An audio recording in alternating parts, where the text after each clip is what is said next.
اختصار في ويندوز الكمبيوتر لازم تكون عارفه. ازاي تعرف تجيب استهلاك الجهاز مثلا من الرام، بيستهلك قد ايه مثلا من الرام، بيستهلك من البروسيسور، من كارت الشاشه، من الفيجا، كل الكلام ده، وتعرف مثلا الجهاز بتاعك بيستعمل كام فريم. اختصار في الكيبورد في الويندوز، في ويندوز 10 غايب عن نظرك. تعال نشوف بيجي ازاي. معانا الكيبورد اهو، شايفين ويندوز، هنضغط على زر ويندوز وحرف الجي ده، الحرف ده هيختار على اتنين، ده وده، تك على بعض كده اتنين، يظهر لي الاختصار ده. الاختصار ده فايدته ايه؟ انت ما عندكش برنامج بتعرف مثلا تسي كارت الشاشه قد ايه ويسالك قد ايه من الرام وكام زي كده. الاختصار دوت من خلاله تعرف تسالك، يعني مثلا دلوقتي سالك مثلا بروسيسور 6%، 2%، عشان مش مفيش حاجه.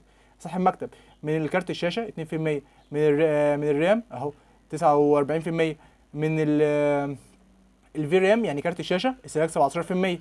بس كده استهلاك طبيعي جدا، مفيش اي حاجه. اختصار سهل جدا برضو تاني عشان اكد على الناس اهو.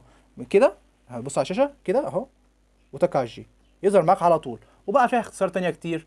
مثلا لو انت عايز تشغل الكاميرا، اختصار مثلا كارت الصوت، توطي الصوت، توطي الصوت وتعليه، ميكس الصوت عندك، كل الكلام ده اتظبط في هنا المايك. هنا المايك اهو شغال. بس هو اهم حاجه بالنسبه لنا هو ده اختصار كارت الشاشه. وانت برضو لو مشغل لعبه هيبان قدامك عدد الفريمات اللي شغاله اهي. هيبقى مثلا بدل الصفر لا هتلاقي مثلا فريمات تعلى تقل. بس جوه الالعاب مثلا زي جيم لوب، جاتا في اي العاب زي كده. واللي عنده اي مشكله في الكمبيوتر يكتب لي في الكومنتات، واضح امركم في اي وقت. السلام عليكم.